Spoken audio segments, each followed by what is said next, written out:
വചന അഭിഷേകം. സമാധാനം ഞാൻ നിങ്ങൾക്ക് തന്നേച്ചു പോകുന്നു, എന്റെ സമാധാനം ഞാൻ നിങ്ങൾക്ക് തരുന്നു. John 14:27.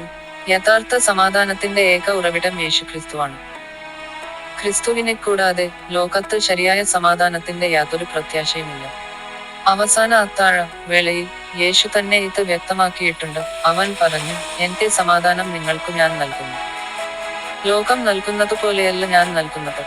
ലോകത്തിന്റെ അധികാരത്തിലോ സമ്പത്തിനാലോ നേടിയെടുക്കാൻ കഴിയുന്നതല്ല സമാധാനം. ക്രിസ്തു നൽകുന്ന സമാധാനം മനുഷ്യഹൃദയത്തിന്റെ അടിത്തട്ടിൽ വരെ എത്തുന്നതാണ്. പ്രതീക്ഷയത്ത് അടിത്തട്ടിലെത്തിയ മനുഷ്യരെയാണ് അവൻ കരം പിടിച്ചുയർത്തുന്നത്. ലോകം നൽകുന്ന സമാധാനത്തെ മുറുകെ പിടിക്കാതെ ക്രിസ്തു നൽകുന്ന സമാധാനത്തെ മുറുകെ പിടിക്കുക. ലോകത്തിന്റെ സമാധാനം നശ്വരവും ക്രിസ്തു നൽകുന്ന സമാധാനം അനശ്വരവുമാണ്. ക്രിസ്തുവിന്റെ സമാധാനം ആകുലതകളെയും വേദനകളെയും ജീവിതത്തിൽ മാറ്റി സമാധാനവും സന്തോഷവും നൽകുന്നു. ക്രിസ്തുവിന്റെ സമാധാനം നിങ്ങളുടെ ഹൃദയങ്ങളെ ഭരിക്കട്ടെ. ദൈവം എല്ലാവരെയും സമൃദ്ധമായി അനുഗ്രഹിക്കട്ടെ. Have a blessed day.